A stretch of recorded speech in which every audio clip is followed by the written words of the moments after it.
The Glyn-Johns technique is all about the placement of the two overhead mics. One is situated above the centre of the snare, while the other is located above the floor tom, pointing to the centre of the snare too. The most important thing to remember when using this technique is to ensure the distance between the two mics are the same. A tape measure is ideal, but if one is not present, then use an XLR cable. A handy tip is to use the cable tie as a marker.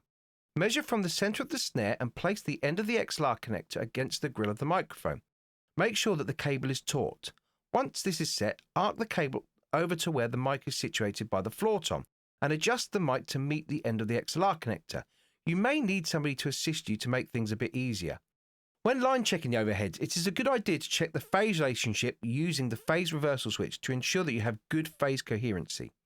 The drum should sound full and well represented. It is then good practice to check the kick drum to ensure that this too is phase coherent with the overheads. One other thing you must be mindful of, and that is the floor tom mic and where it is placed in relation to the ride cymbal. Listen and make sure that the mic is not in the movement of the cymbal, otherwise you'll have a swishy sound every time the ride is played. If this is the case, just move the microphone up out of where the cymbal washes. Again, make sure that you check the distance to the centre of the snare, its position, and that it is phase coherent.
The Recordinman technique is similar to the Glyn-Johns technique.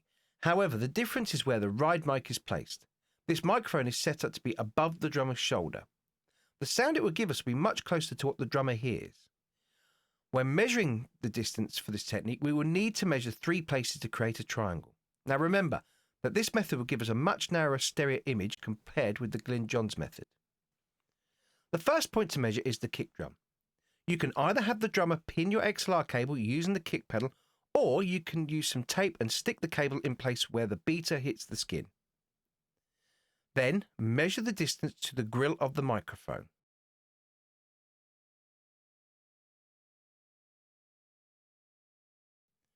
From here, you'll need to measure down to the centre of the snare. Remember to use the cable tie as the marker for the snare and keep the cable taut. This will form the triangle to ensure that the microphone near the drummer is equal in distance between both the kick and the snare. Again, this may require somebody to help you by moving the microphone into position. Otherwise, it is a case of making adjustments until you have the mic in the correct position. Make sure that the microphone's line of sight is pointing down towards the kick and the snare. Finally, like the Glyn-Johns method, use the phase reversal switch to ensure that you have phase coherency.